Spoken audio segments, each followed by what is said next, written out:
7h58. BG Manhã destaca, atenção minha gente, violência contra crianças e adolescentes. A Jéssica Cruz vai conversar conosco a respeito, porque hoje o Conselho Tutelar do 5º Distrito vai apresentar um balanço das violações contra crianças e adolescentes durante o ano de 2018. Jéssica Cruz está ao vivo com a conselheira tutelar, a Silvânia Santos, e nos traz as informações. Por gentileza, Jéssica, por favor.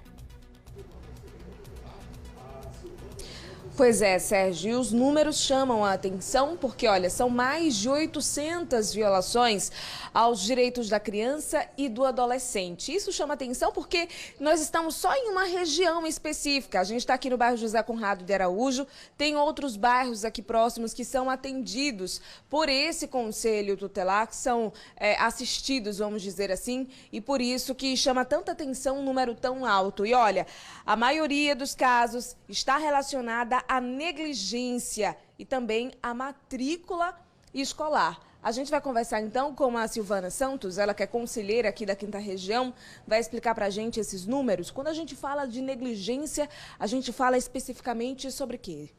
Bom dia a todos. Então, no caso, quando você fala de negligência, a gente fala sobre desleixo, falta de atenção. Então, no caso, isso é da maioria dos casos que acontece aqui, foi 40% no nosso caso em 2019, a respeito de falta de atenção com as crianças, entendeu? Aquele medicamento que a gente deixa ali, né, numa altura que a criança pegue, aquela água que a gente esquenta e deixa ali, o café, derrama naquele. Então, no caso, essas questões acontece bastante. E, no caso, foi a maioria em 2019. A questão também da falta, no caso, oferta irregular de vaga escolar. Acontece bastante aqui na nossa área, principalmente na área do Bugio, Olaria e do Santos Dumont. Então, é um fato preocupante que, quando chega na hora, nessa questão da temporada de matrícula, enche o Conselho Tutelar, fica bastante aqui concorrida essa questão.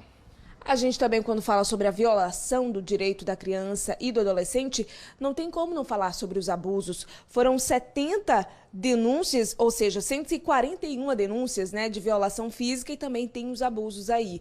Isso realmente está maior ou diminuiu esse ano de 2019? Então, comparado a 2018, a questão do abuso sexual cresceu um pouquinho. Entendeu? Foram 70 violações, como você acabou de falar aí. Então, no caso, sendo que foram 70 denúncias, não é que quer dizer que são inquéritos abertos, entendeu?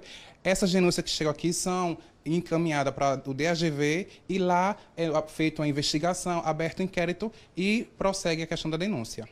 Essas violações, elas acontecem principalmente dentro de casa? Dentro de casa, mas 90% dos casos são pessoas conhecidas, são familiares, entendeu? Então, essa é a nossa preocupação. Me diga uma coisa, como é o procedimento aqui? Vocês recebem muitas denúncias ou vocês vão até essas casas, até o ambiente onde essas crianças vivem? Explica pra gente o procedimento.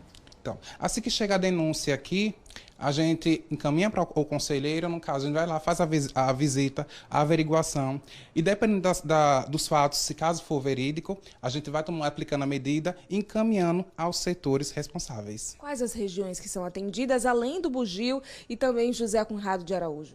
A gente tem aqui a Veneza 1, 2, a gente tem o Olaria, que faz parte com Maria do Carmo, São Carlos, né? Santos Dumont, Lamarão, Tamandaré, Agamenon também faz parte da nossa área de abrangência. Então, no caso, é um distrito de população grande, entendeu? Mas o Conselho está aqui, graças a Deus, firme e forte para atender todas essas demandas. Sérgio, já ia me esquecendo de falar sobre o trabalho infantil.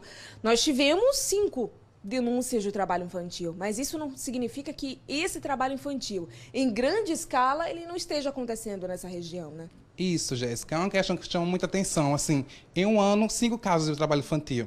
Isso questão do mito, né? Aquele mito, não, é melhor estar trabalhando do que estar usando droga, do que estar fazendo coisa errada. Então, no caso, esse mito, gente, a gente tem que parar com isso. Quando a gente vê uma criança que está ali vendendo geladinho no sol quente, tem a questão do carrego, né? Também, então, no caso, a gente tem que pensar quem está por trás daquela criança. Aquela criança pode estar sendo explorada, entendeu? Aquela criança está matriculada, porque na maioria dos casos, ela não está matriculada. Então, no caso, tudo isso mais tarde vai ocasionar em quê?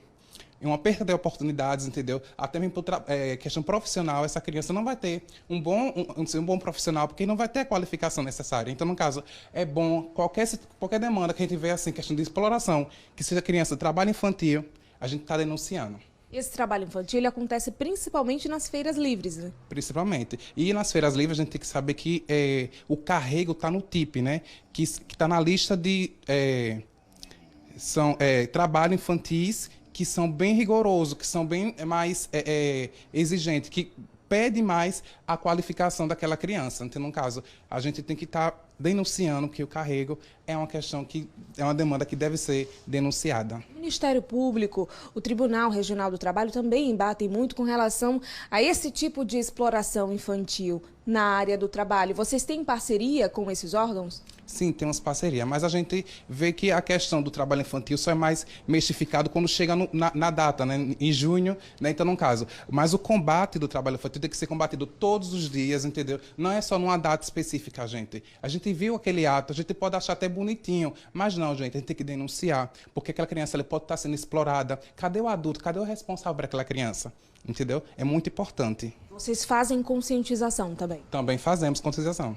Nas escolas, com as famílias? Nas escolas, em reunião de pais, quando a gente somos convidados, a gente está sempre fazendo isso, batendo martelo, mas a denúncia é o mais importante. A pessoa, quando for denunciar, a gente não precisa estar se identificando, pode ser uma denúncia anônima, então, no caso, e nem também a gente precisa ter provas para aquela demanda, apenas viu. Se você viu, teve a conclusão de que acontecendo com aquele fato que chama atenção, aquele fato que está errado, a gente faz a denúncia e o conselho faz o procedimento. Qual o número para a denúncia?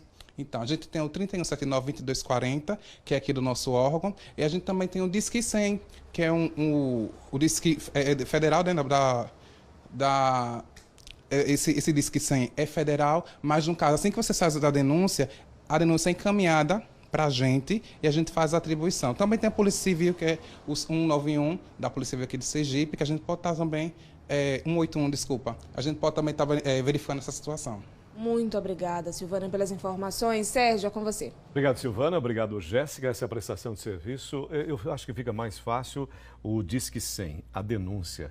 Porque essa é uma questão gravíssima, gravíssima, gravíssima, da maior seriedade e nosso país não se leva com tanta seriedade esta gravidade. São casos e casos de violência perpetrados contra as crianças, contra adolescentes e, via de regra, principalmente através dos próprios pais. Acredite nisso, é a violência psicológica, a tal da negligência, estupro e por aí vai. O que é importante? Que nós tenhamos, só para amarrar bem, esta informação, essa prestação de serviço da maior seriedade.